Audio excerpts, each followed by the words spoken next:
पधारें और मार्गदर्शन प्रदान करें।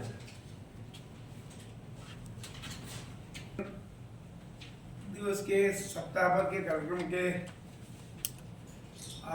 मुख्य आदरणीय अध्यक्ष सारंग देव साहब, आदरणीय अनंत गणेश त्रिवेदी साहब, भाई भरत जी और कार्यक्रम में विराजे हुए सभी सम्मानित बंधु होते हैं। वैसे पर्यावरण के साथ 75 वर्षों में आज़ादी के बाद जितनी मतलब छेड़खान हुई है प्रकृति से, छेड़खान के अंदर कितना प्रकृति का विनाश हुआ है। मैं कोई भाषण नहीं दूंगा, मैं भी आपके चैम्बर में बैठा हुआ था, तो मैं अपने जीवन की घटना बताऊंगा जिसका साक्षात गवाह मैं हूँ। सन 1974 में मेरा पहला बेटा हुआ। उस दिन तक घर में पंखा नहीं था। पहला पंखा 125 रुपये देकर मैं लाया।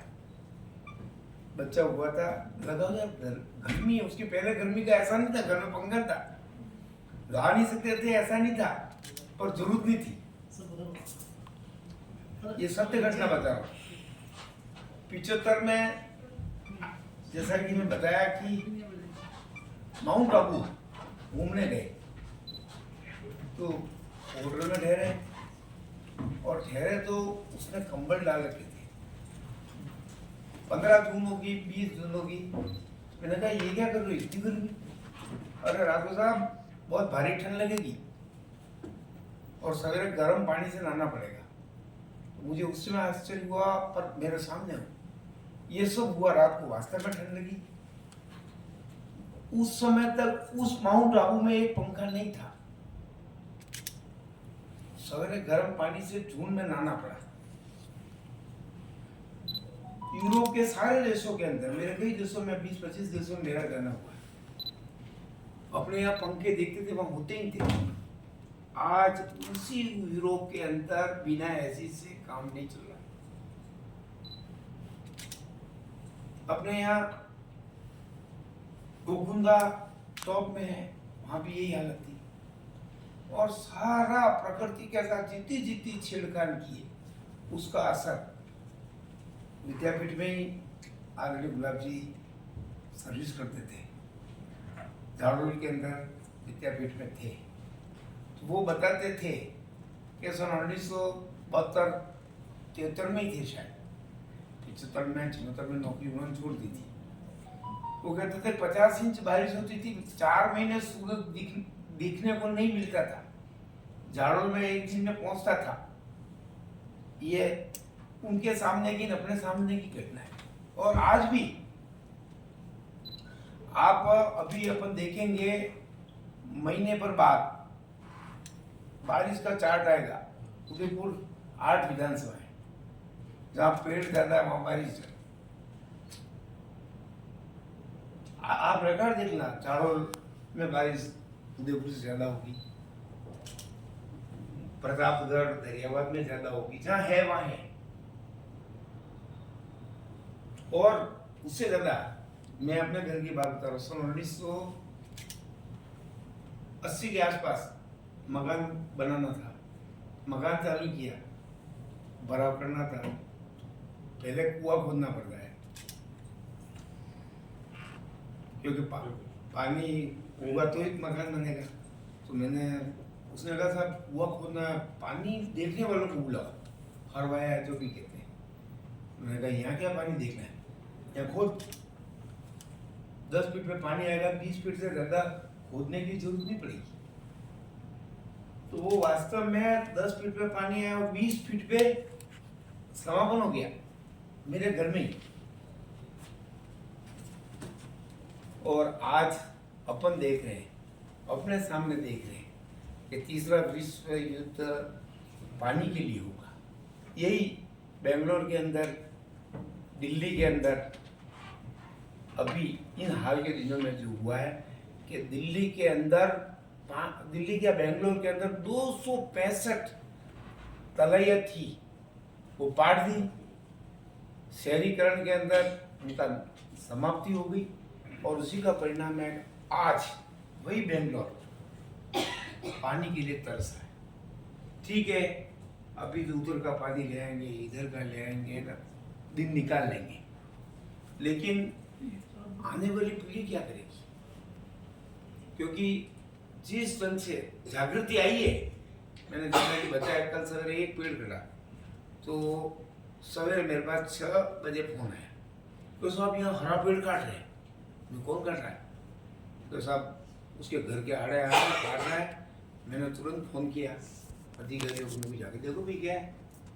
तो फिर उसी ठेकेदार से बात करने को, क्यों काट रहा है? तो मैंने परमिशन ली।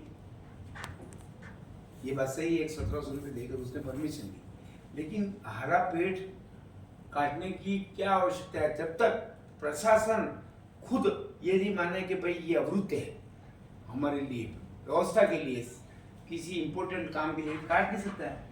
मैं अभी कलेक्टर साहब को लिखूंगा कि आप इसकी जांच करो, संबंधित अधिकारी दोषी कौन है, क्योंकि जब तक पर्यावरण बचेगा नहीं तो जीवन संकट में है, जीवन भी नहीं बचेगा।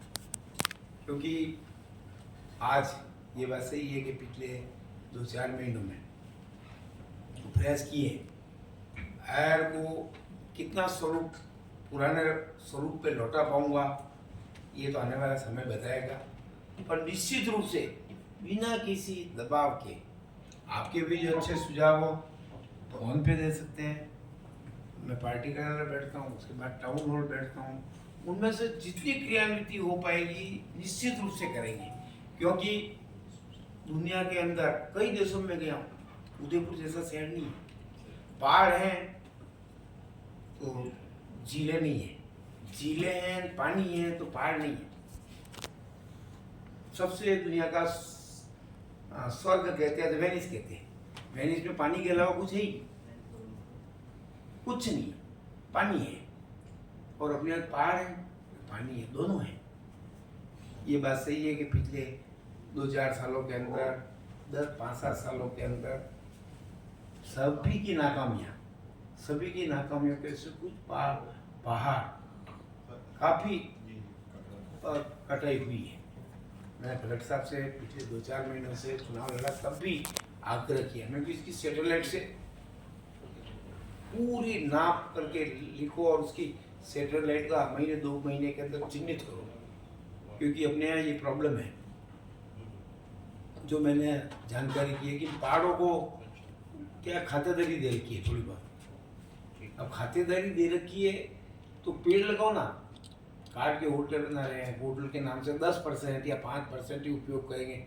मान लो उस पहाड़ की 50-100 बीघा का होता है, अब 5% में भी लाखों फीट हो जाती है। तो यूँ सड़क अपने ये न वो कर करा के उसकी जो छलनी करते हैं, तो उससे निश्चित रूप से हमारी उदयपुर की सुंदरता भी प्रभावित हुई है, और उसका बचाना हमारी जिम्मेदारी है। आज से 10 दिन पहले शायद इसी निमित्त मेवाड़ के चंद्रगुप्त जी ने कार्यक्रम किया था, शायद मोहनलाल सुगड़िया यूनिवर्सिटी के अंदर किया था। उस दिन भी ये बात आई थी, तो मैंने ये बात कही, क्योंकि देखो बात तो सब बढ़िया है, लेकिन मैं तो सभी संस्थाओं से भी आग्रह करूंगा, कोई बड़ा काम नहीं है। अपने को अपन क्या करेंगे, अपने को अपने काम से शुरुआत करनी। अब ये पहाड़ है पीछे, आपके पीछे लगा हुआ पहाड़, केवल एक पहाड़ जिसमें 1000 पेड़ अगर आप लगा देते हैं, तो केवल उसका ध्यान रख लेते हैं, तो अपने यहाँ की इतनी संस्थाएं और पैसा देने वाले खूब है। CRS के अंदर करोड़ों रुपए देने के लिए बैठे हैं, संस्था करें, नहीं तो CRS के अंदर से आप उनको प्लान बना के दोगे तो पैसा देने को तैयार बैठे। बस उनके मन में ये भरोसा हो जाएगा कि पैसे का सदुपयोग होगा तो निश्चित देंगे। और मैं कलेक्टर साहब से भी कहूँगा कि अपने यहाँ की सारे पहाड़ों को चिन्हित करके बड़ी बड़ी इंडस्ट्री आते हैं, हिंदुस्तान जिंक कर सकता है, RK मार्बल वाला कर सकता है, अपनी बड़ी बड़ी जिसका टर्नओवर सिंगल फाउंडेशन कर सकता है, चारों यूनिवर्सिटियाँ कर सकती है। मान लो 20 पहाड़ होंगे अपने उदयपुर शहर से लगे हुए, 20 बड़े व्यक्तियों को ढूंढ के उनको गोद देकर अगर उन पहाड़ों के ऊपर पौधारोपण कर दिया तो निश्चित रूप से शहर का टेम्परेचर 5 डिग्री निश्चित नीचे हो जाए, क्योंकि मेरे लागन वाड़ी में गर्मी में अभी जाके देखो तो रात को सोते हो तो रात को वहाँ पेड़ों के बीच में, तो वहाँ रात को ठंड लगती। अब जागृति आई है, चेतना बढ़ी है, क्योंकि सन 1965 से लेकर 75 तक अंधाधुंध कटाई हुई, पेड़ों को काट काट के खूब काटा। सरकार चेती 80 में फॉरेस्ट कानून आया और उसके बाद रोक लगना चालू हुआ। 90 के बाद जागृति चालू हुई और 20 वर्षों में कुछ आगे बढ़ा है। और उसके साथ भी जीने के लिए हर जीव जिंदा रहना चाहिए। एक बात कह के अपनी बात को खत्म करूंगा कि सन 1960 के अंदर, जहाँ तक चाओ एनलाई देश के चाइना के प्रधानमंत्री थे, गूगल पे आप देखना, ऐसा बताते हैं कि चाओ एनलाई ने उनके बड़े सलाहकारों को कहा कि भाई हमको विश्व की शक्ति बनना है, तो हमें क्या करना है, हमारा खाद्यान्न बढ़ जाए, उत्पादन, तो उसके लिए हम क्या करें। तो उन्होंने 3 उपाय बताए। उसमें सन 68 में तो अपना देश भी खाद्यान्न से जूझ रहा था।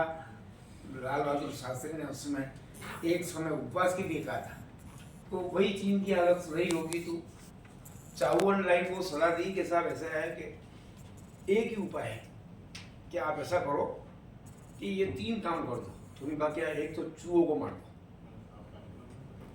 दूसरा ये कीड़े पतंगे इनको मार लो, एक आध चीज और बताया इनको मार दो। तो उन्होंने घोषणा कर दी और बेरहमी से इन तीनों जीवों को खत्म कर दिया। पूरे साल भर के इतने पतंगे लाओगे तो इतना पैसा, इतने चूहे लाओगे तो इतना पैसा, बिल्कुल सरकारी घोषणा। लेकिन उसके ठीक 2 साल के बाद चाइना के अंदर भारी अकाल पड़ा, भारी अकाल। क्यों? अपन तो धर्म प्रेमी ये मानते हैं कि पाप का फल भुगतना, अपन तो ये मानते हैं। लेकिन दोनों बातें हैं, तो प्रकृति के साथ छेड़खानी की, चूहा होता है तो खेत के अंदर से उन जंतुओं को खा जाता है, फसल को नष्ट नहीं करें। कीड़ा ऐसा होता है कि वो भी इस तरह का करता है, टिड्डियाँ होगी, जो भी रहे होंगे, तो उससे वहाँ की पूरी खाद्यान्न का संकट इतना पैदा हो गया। फिर बाहर से इन जंतुओं को लाकर फिर इसको ठीक किया। तो मेरा कुल मिला के कहना ये कि जितनी पेड़ों को जिंदा रखने की आवश्यकता है उतना ही इन जंतुओं के ऊपर भी पर्यावरण का ये दूसरा भाग है, इनको भी जिंदा रखना आवश्यक है।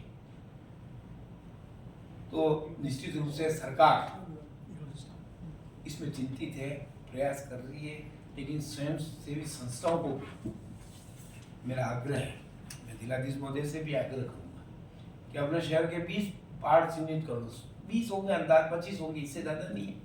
और उनको चिन्हित करके इन सब बड़ी बड़ी यूनिवर्सिटियाँ, बड़े बड़े संस्थान, जिसका बजट भी करोड़ रुपये है, भाई आपका 2 करोड़ का CRS है, ये 2 करोड़ रुपये इस पहाड़ को हरा भरा करने के लिए, इस प्रोजेक्ट के लिए लगाओ, तो निश्चित रूप से इस उदयपुर का, क्योंकि विश्व के मानचित्र पर इससे सुंदर शहर है ही